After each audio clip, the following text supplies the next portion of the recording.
qui n'a jamais rien appris enfant, pensez à ces dons énormes qu'elle a, vous voyez ce que ça représente. C'est inimaginable. Moi, ça me rend fou, enfin, moi qui suis un universitaire, je ne peux pas comprendre par quel miracle cette petite femme qui n'a aucune base, qui ne sait rien, apprend tout en 15 jours. C'est fou, c'est extraordinaire. Je suis pour le moment, moi, pratiquement le seul auteur de Piaf. Elle me parle beaucoup de Michel Lemaire qui n'est pas là. Je suis pratiquement le seul auteur de Piaf. Et ça me permet de voir avec quelle monstruosité, c'est un vocable qui est peut-être, qui n'est pas à sa place, mais qui veut bien dire ce que ça veut dire, avec quelle monstruosité elle veut devenir autre chose.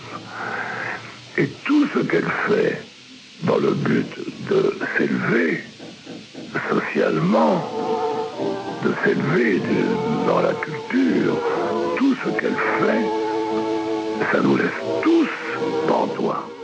Oui, Raymond n'a écrit que pour que pour le personnage de Laurie Pigalle, alors qu'Édith, ça peut être et c'est tout autre chose, c'est indiscutable. Quand on la voit partir, parler avec des gens qui viennent la voir, soit des religieux notables, soit des poètes notables, soit des écrivains de talent, soit des pianistes de talent.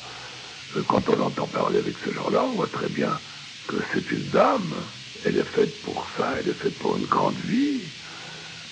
Laurie Pigalle, ben oui, c'est du folklore qui a été accroché à sa jeunesse, à son enfance, mais Édith, ça n'est pas que ça, c'est loin d'en être que ça, n'est-ce pas?